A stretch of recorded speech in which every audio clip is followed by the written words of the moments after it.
Hi hello ನಮಸ್ಕಾರ. ನೀವು ನೋಡ್ತಾ ಇದ್ದೀರಾ ಜೈ ಶಿವಲಿ ಕಿರಣ್ ಯೂಟ್ಯೂಬ್ ಚಾನಲ್. ನಾನು ಕಿರಣ್ ಅಂಗಡಿ. ಸ್ನೇಹಿತರೆ, ನಮ್ಮ ಕಡೆ ಒಂದು ಮಾತಿದೆ.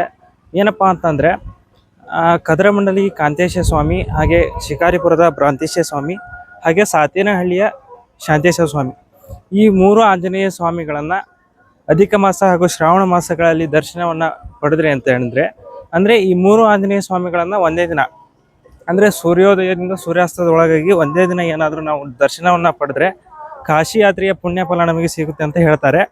ಹಾಗಾಗಿ ನಾನಿವತ್ತು ಬಂದಿದ್ದೆ ಸಾತೇನಹಳ್ಳಿಯ ಶಾಂತೇಶ ಸ್ವಾಮಿ ದೇವಸ್ಥಾನಕ್ಕೆ. ನೀವು ನೋಡ್ಬೋದು ಇಲ್ಲಿ ನಾನು ಈ ಒಂದು ದೇವಸ್ಥಾನದ ಸಂಪೂರ್ಣ ಎಕ್ಸ್ಪ್ಲೋರನ್ನು ಈಗಾಗಲೇ ಮಾಡಿದ್ದೆ.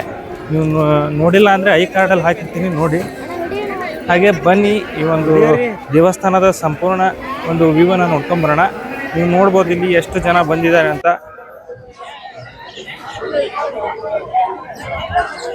ಸಾಕಷ್ಟು ಕಡೆಗಳಿಂದ ಈ ಒಂದು ದೇವಸ್ಥಾನಕ್ಕೆ ಬರ್ತಾರೆ.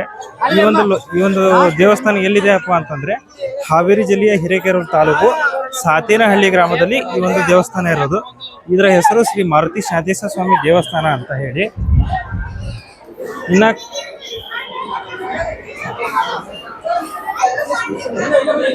ನೀವು ನೋಡ್ಬೋದು ಜನ ಎಷ್ಟಿದ್ದಾರೆ ಅಂತ ಹೇಳಿ. ಇಲ್ಲಿ ಇನ್ನೊಂದೇನಪ್ಪ ಅಂದರೆ, ನೇರ ದರ್ಶನ ಹಾಗೆ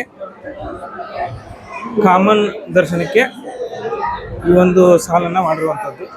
ನೀವು ನೋಡ್ಬೋದು ಎಲ್ಲ ಕಡೆಯಿಂದನೂ, ಕರ್ನಾಟಕದ ಮೂಲೆ ಮೂಲೆಗಳಿಂದ ಜನ ಇಲ್ಲಿಗೆ ಬಂದಿದ್ದಾರೆ. ನಮೋ ಕಾಂತೇಶಾಯ ನಮ, ನಮೋ ಭ್ರಾಂತೇಶಾಯ ನಮ, ನಮೋ ಶಾಂತೇಶಾಯ ನಮ. ನನ್ನ ಹೆಸರು ಮಂಜುನಾಥ್ ಅಂತ, ನನ್ನ ಸಹೋದರ ಸಾಗರ್ ಅಂತ. ನಾವು ಹುಬ್ಬಳ್ಳಿಯಿಂದ ಬಂದಿರೋದು. ಇದು ಒಂದು ಅತ್ಯುತ್ತಮ ಮಾಸವಾಗಿದ್ದರಿಂದ, ಅಧಿಕ ಮಾಸವಾಗಿರೋದ್ರಿಂದ ನಾವು ಈ ಮೂರು ಹನುಮಾನ್ ದೇವರುಗಳನ್ನು ದರ್ಶನ ಪಡೆದು ಈ ಕಾಶಿಗೆ ಹೋದಂಥ ಪುಣ್ಯದ ಫಲಗಳೇನಿರುತ್ತೆ ಅದೇ ಸೇಮ್ ಫಲ ಇದು ಕೊಡ್ತಾರಂತ ನಂಬಿಕೆ ಪ್ರತೀತಿ ಇದೆ. ಅದನ್ನು ನಾವು ದರ್ಶನ ಭಾಗ್ಯ ಪಡೆದು ಪುಣ್ಯ ಗಳಿಸೋಣ ಅಂತ ಇವತ್ತು ಈ ಸ್ಥಳಕ್ಕೆ ಬಂದಿದ್ದೇವೆ. ಇವಾಗ ನಾವು ಆಲ್ರೆಡಿ ಕಾಂತೇಶ ಸ್ವಾಮಿಗೆ ಹೋಗಿ ಇಲ್ಲಿಗೆ ಬಂದಿರ್ತೇವೆ. ನೆಕ್ಸ್ಟ್ ಇಲ್ಲಿಂದ ಸೀದಾ ಶಿಕಾರಿಪುರ ಭ್ರಾಂತೇಶ ಏನಿದೆ ಅಲ್ಲಿ ಮುಗಿಸ್ಕೊಂಡು ಸೀದಾ ನಮ್ಮ ಹುಬ್ಬಳ್ಳಿಗೆ ವಾಪಸ್ ಪ್ರಯಾಣ ಮಾಡ್ಕೊತೀವಿ. ನಮ್ಮ ಸುತ್ತಮುತ್ತ ಹೋಗಿ ಬಂದಿರೋರು ಹೇಳಿದ್ರು, ಅಲ್ಲಿಂದ ಅನುಕೂಲ ಆಗಿರೋದು ಎಲ್ಲ ಅವ್ರು ಹೇಳಿದ್ರು ನಮಗೆ.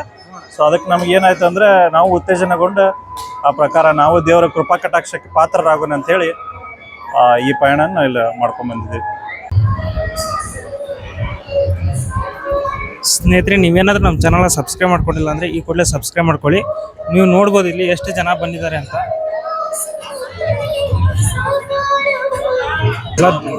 ದೇವರ ದರ್ಶನಕ್ಕೆ ಅಂತ ಹೇಳಿ ಹೊರಟಿದ್ದಾರೆ. ನೀವು ಇಲ್ಲಿ ನೋಡ್ಬೋದು ಎಷ್ಟು ಜನಸಾಗರ ಇದೆ ಅಂತ.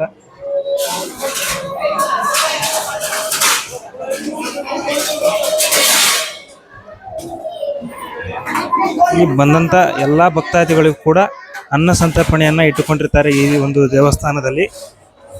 ನಿಮಗೆ ಈ ಒಂದು ವಿಚಾರ ಎಷ್ಟು ಇಷ್ಟ ಆಯಿತು ಅನ್ನೋದನ್ನು ಕಾಮೆಂಟ್ ಮೂಲಕ ತಿಳಿಸಿ ಅಂತ ಹೇಳ್ತಾ ಈ ಮೂಲಕ ಕೇಳ್ಕೊತಾ ಇದ್ದೀನಿ.